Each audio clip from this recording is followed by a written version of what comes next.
Raffaello, un gol a 10 secondi è una tragedia, preso poi così, insomma, un tiro nel mucchio. Sì, intanto ciao a tutti. Sono cose che capitano, lo sport è questo, l'hockey è questo. Quanti ne ho visti di gol in questo modo, magari in tribuna dicevo guarda, pensa essere il portiere in quel momento e oggi è successo.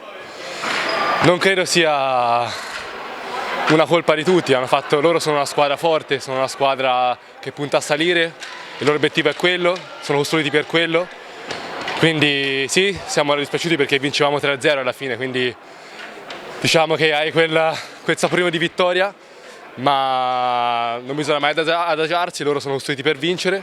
Credo che un pareggio per loro non sia un buon risultato, lo credo sia più per noi, anche se vincevamo 3-0, comunque dai, faccio complimenti a loro, faccio complimenti a noi stessi, possiamo migliorare, lo sappiamo, abbiamo fatto partite migliori, partite anche peggiori, però credo che sia lo sport è questo e complimenti agli altri e complimenti a noi.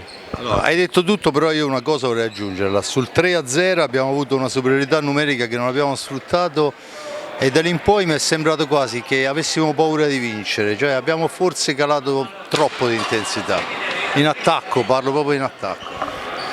Sì, ma il 4-3 è sempre difficile, alla fine loro hanno difeso anche bene, sono stati bravi a gestirlo.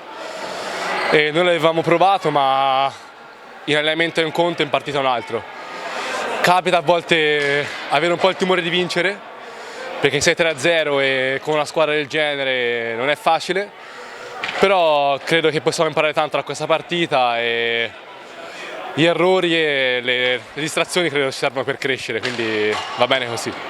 Io comunque ti posso dire che anche stasera per 49 minuti e 50 mi sono divertito. Alla prossima. Grazie mille, grazie a voi, ciao.